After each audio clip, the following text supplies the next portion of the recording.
سبيل الدموع سبيل مريح تنهدى يا صاحي كي تستريح وبث Bismillahirrahmanirrahim. Assalamualaikum warahmatullahi wabarakatuh.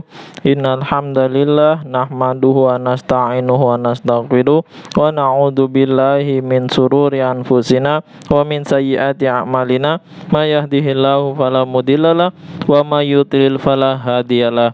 Asyhadu an la ilaha illallah wa asyhadu anna Muhammadan abduhu wa rasuluh. Kali ini saya masih akan terus membacakan kitab Fadilah Amal di bagian kitab kisah-kisah sahabat di babnya yang ke-10. Semangat kaum wanita dalam mengamalkan agama di kisahnya yang nomor ke-8. Kisah perbuatan Sayyidatina Ummu Sulaim radhiyallahu anha dengan suaminya saat putra mereka meninggal. Sayyidatina Ummu Sulaim radhiyallahu anha adalah ibu kandung Sayyidina Anas radhiyallahu anhu dari suaminya yang pertama. Ia menjanda setelah suami pertamanya meninggal dunia karena ingin merawat Sayyidina Anas radhiyallahu anhu. Ia berpikir tidak akan menikah dulu. Selepas itu baru ia menikah lagi dengan Sayyidina Abu Thalhah radhiyallahu anhu dan memiliki seorang anak pertama, Abu Umair radhiyallahu anhu.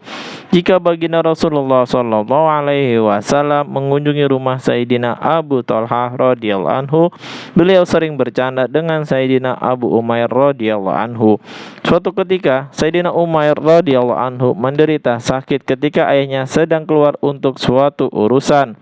Sayyidina Abu Umair radhiyallahu anhu meninggal dunia. Sayyidatina Ummu Sulaim radhiyallahu anha segera memandikan dan mengkafaninya sendiri, lalu meletakkan jenazah anaknya itu di atas tempat tidur. Pada hari itu Sayyidina Abu Thalhah radhiyallahu anhu sedang berpuasa. Sayyidatina Ummu Sulaim radhiyallahu anha menyiapkan makanan untuk berbuka suaminya. Kemudian ia berhias dan memakai wangi-wangian. Malam harinya suaminya datang dan segera berbuka dengan makanan yang telah dia siapkan. Sayyidina Abu Thalhah radhiyallahu anhu menanyakan keadaan anaknya.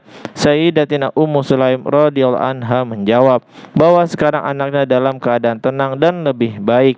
Sayyidina Abu Thalhah radhiyallahu anhu pun tidak terlalu memikirkan anaknya. Malam itu ia berkumpul dengan istrinya. Ketika bangun, Sayyidatina Ummu Sulaim radhiyallahu anha berkata, "Aku akan bertanya sesuatu kepadamu. Seandainya seseorang menitipkan sesuatu kepada orang lain, lalu ia meminta kembali barang titipannya, apakah ia akan mengembalikan atau menahannya?" Suaminya menjawab, "Tentu ia harus mengembalikannya.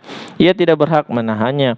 Titipan wajib dikembalikan." Mendengar jawaban itu, Sayyidatina Ummu Sulaim radhiyallahu anha berkata, "Anakmu sebagai titipan Allah Subhanahu wa taala telah diambil olehnya." Sayyidina Abu Thalhah radhiyallahu anhu begitu sedih dan berkata, "Mengapa tidak engkau katakan sejak tadi?" Keesokan harinya Sayyidina Abu Thalhah radhiyallahu anhu menemui baginda Rasulullah sallallahu alaihi wasallam dan menceritakan kejadian tersebut. Baginda Rasulullah sallallahu alaihi wasallam berdoa, "Semoga Allah Subhanahu wa taala memberkahi malammu itu."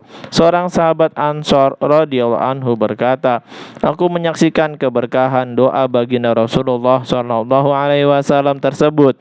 Dari hubungannya malam itu lahirlah Sayyidina Abdullah bin Abi Thalhah radhiyallahu anhuma yang akhirnya memiliki 9 anak laki-laki dan semuanya hafiz Al-Quran."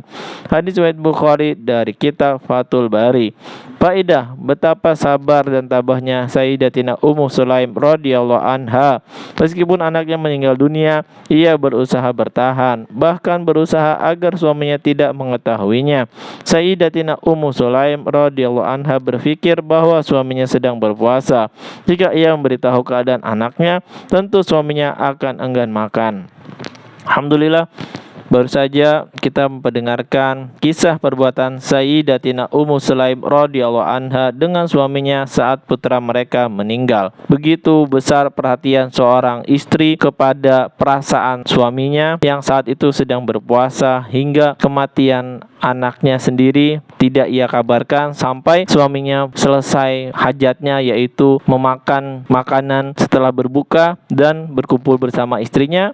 Setelah semua keadaannya tenang, kemudian istrinya Sayyidatina Ummu Sulaim radhiyallahu anha memberitahukan kabar berita duka tersebut. Masya Allah, begitu dalam perhatian seorang istri kepada suaminya.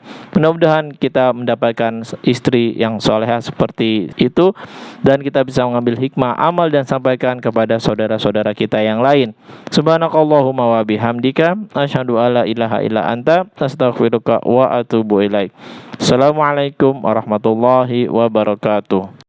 سبيل الدموع سبيل مريح تنهدى يا صاحي كي تستريح وبث